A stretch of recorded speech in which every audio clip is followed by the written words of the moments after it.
Bayangkan ini sejenak. Saat seorang nabi dihina, dicaci dan ditertawakan. Bukan manusia yang berdiri membelanya, bukan pemuka kaum, bukan keluarga, bukan sahabat. Yang bersuara justru sebuah pohon. Ketika akal manusia membeku oleh kesombongan dan hati mereka tertutup oleh kebencian, Allah memperlihatkan satu kebenaran pahit. Makhluk yang dianggap mati justru lebih hidup imannya daripada manusia. Assalamualaikum warahmatullahi wabarakatuh. Sahabat semua, sebelum kisah ini kita lanjutkan lebih dalam, jika kalian menyukai cerita-cerita penuh hikmah, kisah Nabi, dan peristiwa luar biasa yang menguatkan iman, jangan lupa dukung channel ini dengan like, subscribe, dan share. Dukungan kecil kalian, insya Allah menjadi sebab terus hidupnya dakwah ini. Sekarang, duduklah dengan tenang, karena kisah ini bukan sekadar cerita. Ini tamparan lembut bagi hati yang sering lalai. Di sebuah masa ketika manusia merasa paling mulia karena akalnya, datanglah seorang nabi dengan membawa kebenaran. Ia tidak membawa mahkota, tidak membawa pasukan, tidak membawa kekayaan. Ia hanya membawa wahyu dari langit. Namun, justru karena itulah kaumnya murka. Setiap hari nabi itu berdiri, menyeru dengan suara lembut, "Wahai kaumku, sembahlah Allah, tiada Tuhan selain Dia." Tapi yang ia terima bukan sambutan, melainkan ejekan. Dia gila, dia pembohong, dia hanya ingin berkuasa. Kata-kata itu dilemparkan seperti batu, mengenai hati, melukai jiwa. Orang-orang yang mendengarnya diam, sebagian menunduk, takut. Sebagian berpaling tak peduli, sebagian lagi tertawa, ikut mencemooh. Tak ada yang membela, tak ada yang bersuara. Seolah-olah kebenaran memang pantas diinjak. Suatu hari Nabi itu berdiri di sebuah tempat terbuka. Di sekelilingnya, orang-orang berkumpul, bukan untuk mendengar, tapi untuk menertawakan. Ia menyampaikan ayat-ayat Allah dengan penuh kesabaran. Tangannya bergetar, bukan karena takut, melainkan karena cinta pada kaumnya. Namun tiba-tiba, seorang tokoh kaum itu melangkah maju. Dengan suara keras dan penuh penghinaan, ia berkata, "Jika benar engkau utusan Tuhan, maka buktikan, tunjukkan tanda dari langit." Orang-orang tertawa. Mereka yakin Nabi itu akan terdiam. Nabi itu menunduk sejenak, lalu mengedah ke langit. Tidak marah, tidak membalas. Ia hanya berdoa. Dan pada saat itulah, sesuatu yang tak pernah mereka bayangkan terjadi. Di sisi tempat Nabi berdiri, terdapat sebatang pohon. Pohon itu biasa saja, tak tinggi menjulang, tak pula istimewa di mata manusia.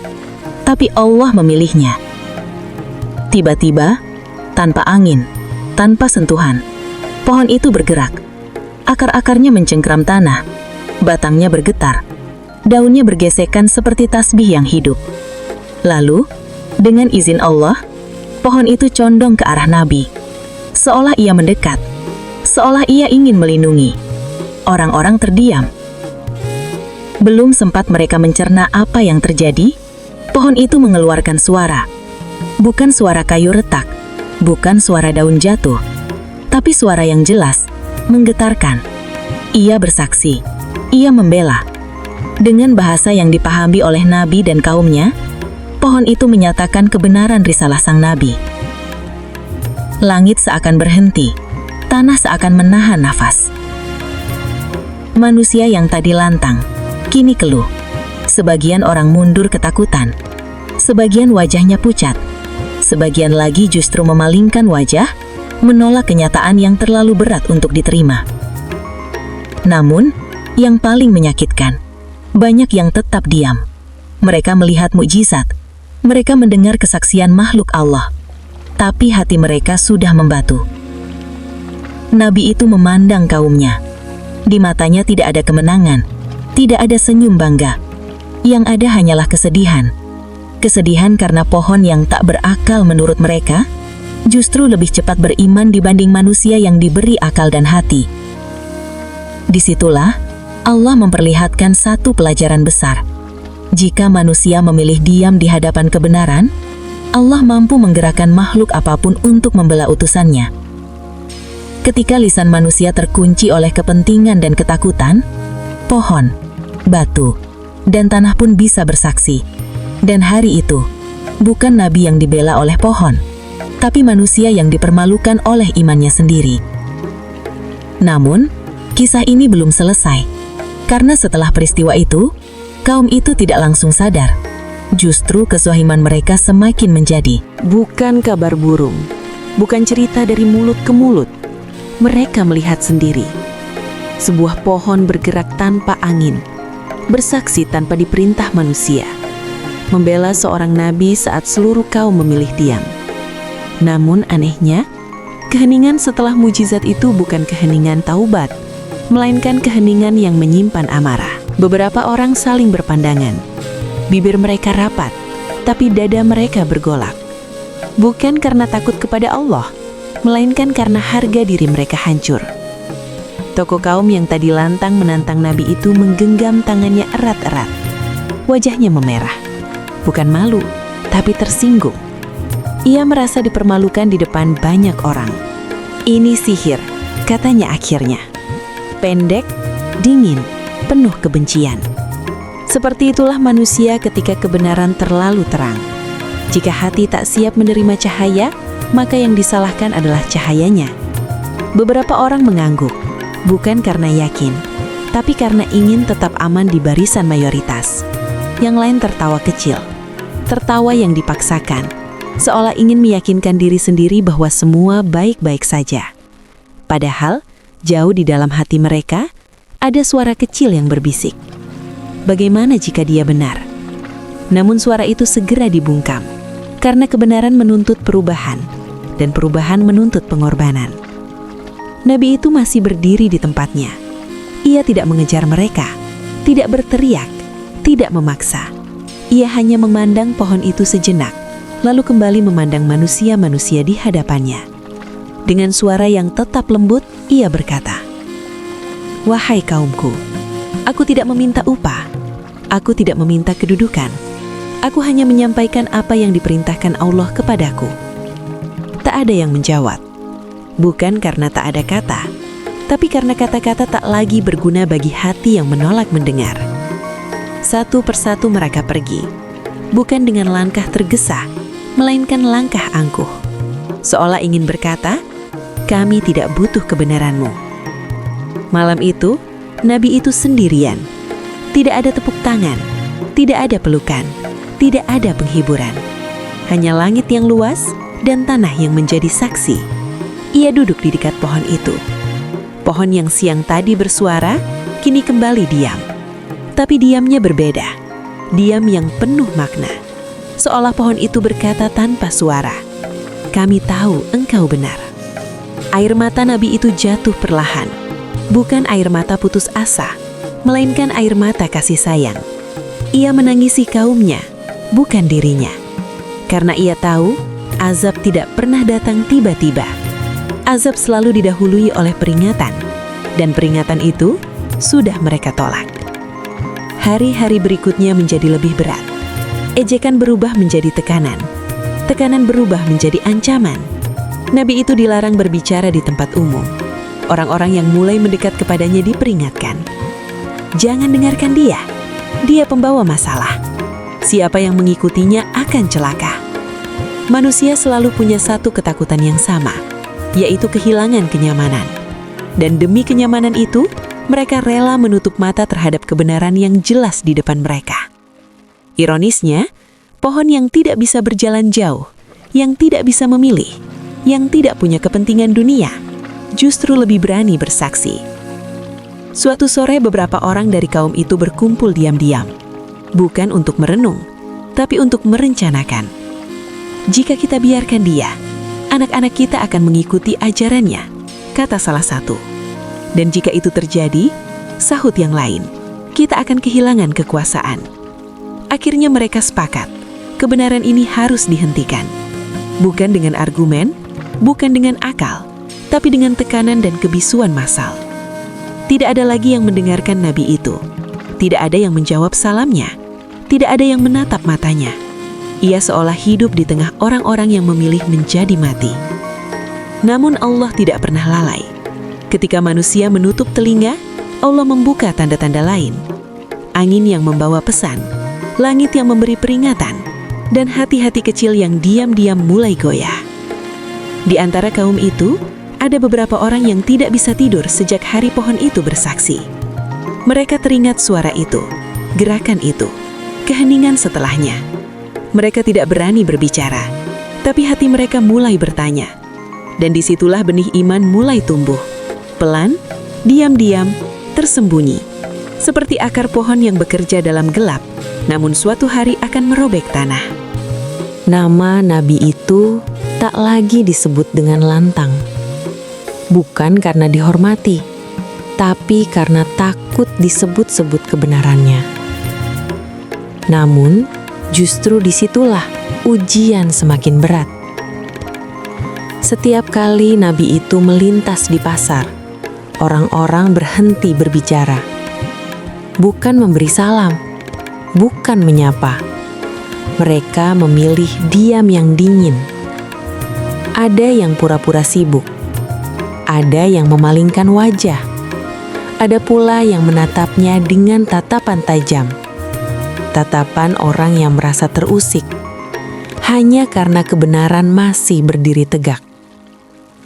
Diam ternyata bisa lebih menyakitkan daripada hinaan. Suatu hari, nabi itu kembali berdiri di tempat yang sama, di dekat pohon yang dulu bersaksi. Ia tidak memanggil orang, tidak berteriak. Ia hanya berbicara sebagaimana biasa. Namun kali ini, beberapa orang mendekat bukan untuk mendengar. Mereka datang dengan wajah sinis. Dengan suara pelan tapi menusuk, salah satu berkata, "Jika engkau memang benar, mengapa Tuhanmu tidak menyelamatkanmu dari kesendirian ini?" Yang lain tertawa kecil. Mereka mengira ini kemenangan. Padahal, kesendirian para nabi bukan tanda kelemahan, melainkan tanda amanah besar yang belum selesai. Nabi itu menatap mereka satu persatu. Tidak ada amarah di matanya. Tidak ada dendam. Ia hanya berkata, "Tugasku hanya menyampaikan. Hidayah bukan di tanganku." Kalimat itu sederhana, tapi bagi orang-orang sombong, itulah penghinaan terbesar. Karena artinya jelas, kalian menolak bukan karena kurang bukti, tapi karena hati kalian sendiri. Malam itu, rencana dijalankan. Bukan serangan terang-terangan, bukan pedang, bukan darah, tapi perusakan perlahan. Orang-orang yang diam-diam mulai percaya, diperingatkan. Kau ingin dijauhi keluarga. Kau ingin kehilangan pekerjaan. Kau ingin dianggap pengkhianat kaum. Ancaman itu bekerja. Satu persatu yang tadinya ragu, kembali memilih aman. Dan nabi itu kembali sendiri. Namun Allah tidak membiarkan hambanya tanpa penenang. Di tengah sunyi malam, nabi itu kembali ke pohon tersebut. Ia duduk, bersandar pada batangnya.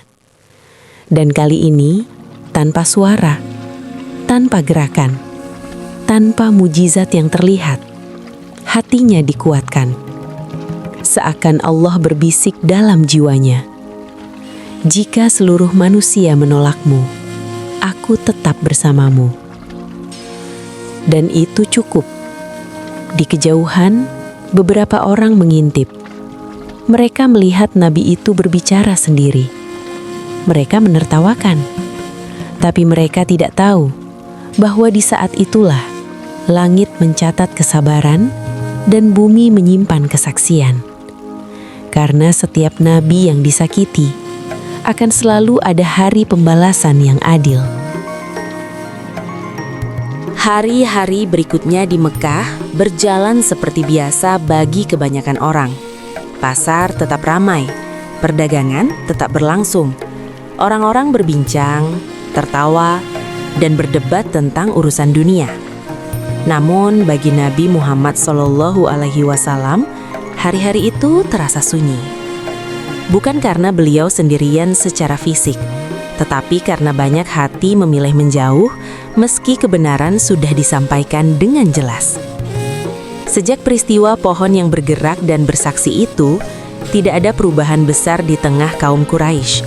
Sebagian memang terkejut, sebagian sempat ragu. Namun mayoritas kembali pada sikap semula, mengabaikan. Nabi Muhammad SAW tetap berdakwah. Beliau tidak mengubah cara, tidak meninggikan suara, tidak pula menantang. Beliau berbicara tentang tauhid, tentang keadilan, tentang tanggung jawab manusia di hadapan Allah. Namun setiap kali beliau berbicara, jumlah pendengar justru semakin sedikit. Bukan karena pesannya lemah, tetapi karena tekanan sosial semakin kuat. Orang-orang yang ingin mendekat takut dicap berbeda, takut kehilangan posisi, takut dianggap menentang adat. Dan ketakutan itu membuat mereka memilih diam. Suatu hari, Nabi Muhammad SAW duduk di sebuah tempat terbuka. Beliau bersandar pada batang pohon kurma, pohon yang sama yang dulu dengan izin Allah menunjukkan tanda ketika kebenaran diragukan. Di sekelilingnya, hampir tak ada siapa-siapa. Beberapa orang lewat. Mereka melihat, lalu pergi tanpa menyapa. Bukan karena tidak mengenal beliau, mereka mengenalnya dengan sangat baik. Mereka tahu beliau jujur. Mereka tahu tidak pernah berdusta. Mereka tahu akhlaknya tak tercela. Namun pengetahuan itu tidak cukup untuk mengalahkan kepentingan dan rasa aman. Nabi Muhammad SAW tidak mengejar mereka. Beliau juga tidak mengeluh. Beliau hanya melanjutkan tugasnya sebagaimana yang diperintahkan Allah. Kadang kepada satu orang, kadang kepada dua orang, kadang tidak kepada siapapun. Dalam kesendirian itu, Allah menunjukkan satu pelajaran penting. Kebenaran tidak selalu diiringi keramaian. Dan dukungan manusia bukan ukuran diterima atau tidaknya dakwah. Pohon itu tetap berdiri, diam, tidak bergerak, tidak bersuara. Namun keberadaannya menjadi saksi bisu bahwa pernah ada satu hari ketika alam menunjukkan keperpihakannya. Dan hari-hari setelah itu membuktikan satu hal lain, bahwa manusia bisa melihat tanda, namun tetap memilih berpaling. Beberapa tokoh Quraisy memperhatikan dari jauh. Mereka mengira dengan menjauhkan orang-orang dari Nabi Muhammad SAW, dakwah akan berhenti dengan sendirinya. Mereka tidak mengangkat senjata, tidak pula membuat keributan besar. Mereka hanya melakukan satu hal, membiarkan Nabi sendirian. Menurut mereka, itulah cara paling efektif untuk melemahkan. Namun mereka lupa satu hal penting. Nabi Muhammad SAW tidak pernah bergantung pada manusia. Beliau bergantung pada Allah. Dan selama itu, tidak ada kesendirian yang benar-benar sepi. Disinilah fase dakwah berubah. Bukan lagi tentang mukjizat yang terlihat, tetapi tentang keteguhan dalam konsistensi. Tentang tetap berjalan meski tidak ada tepuk tangan. Tentang tetap menyampaikan meski responsnya dingin. Waktu terus berjalan di Mekah. Hari berganti hari, dan keadaan Nabi Muhammad SAW secara lahiriah tidak banyak berubah. Beliau tetap berdakwah, tetap menyampaikan, tetap berjalan di jalan yang sama. Tidak ada perubahan besar yang langsung terlihat. Tidak ada gelombang manusia yang tiba-tiba beriman. Tidak ada pembelaan terbuka dari tokoh-tokoh besar. Namun, justru disitulah letak maknanya. Allah tidak menjadikan kebenaran bergantung pada jumlah pengikut. Dan Allah tidak menjadikan kemenangan selalu datang dengan cepat. Apa yang terjadi pada Nabi Muhammad SAW setelah peristiwa pohon itu bukanlah kegagalan, melainkan proses. Proses menanam, proses membersihkan niat, proses memisahkan siapa yang datang karena yakin dan siapa yang hanya ikut karena suasana. Pohon yang pernah bergerak dan bersaksi itu tidak lagi disebut-sebut oleh kaum Quraisy. Mereka memilih melupakannya atau berpura-pura lupa. Namun dalam catatan Allah, peristiwa itu tidak pernah hilang. Ia menjadi bukti bahwa alam semesta tunduk pada perintahnya, sementara manusia diberi pilihan untuk taat atau menolak. Nabi Muhammad SAW tidak pernah menggunakan peristiwa itu untuk membanggakan diri. Beliau tidak berkata, "Lihat, pohon saja membelaku." Beliau tetap rendah hati, tetap sabar, tetap fokus pada tugas utama, menyampaikan risalah. Karena bagi beliau, mujizat bukan alat untuk menang debat, melainkan tanda bagi orang yang mau berpikir. Sebagian orang akhirnya beriman, bukan karena pohon itu, tetapi karena akhlak Nabi SAW yang konsisten, karena kejujurannya yang tidak berubah meski ditinggalkan, karena kesabarannya yang tidak goyah meski ditinggalkan. Dan dari orang-orang inilah, Islam tumbuh pelan-pelan. Tidak bising, tidak dramatis, tapi kuat. Kisah ini menyisakan satu pelajaran penting bagi kita hari ini. Kadang kita merasa benar, namun sendirian. Kadang kita memilih diam karena takut berbeda. Dan kadang, kita lupa bahwa kebenaran tidak membutuhkan keramaian untuk tetap benar. Jika Nabi Muhammad SAW saja pernah berdiri hampir sendiri, maka wajar jika kita juga merasa sepi saat berusaha berada di jalan yang lurus. Pohon itu pernah bersaksi satu kali. Manusia diberi kesempatan bersaksi seumur hidup. Pertanyaannya bukan lagi siapa yang bersuara paling keras, tetapi siapa yang tetap berdiri ketika yang lain memilih diam. Sahabat semua, kisah ini bukan untuk menghakimi, melainkan untuk mengingatkan. Jika cerita ini memberi manfaat, jangan lupa dukung channel ini dengan like, subscribe, dan share, agar lebih banyak orang bisa mengambil pelajaran. Terima kasih sudah menyimak sampai akhir.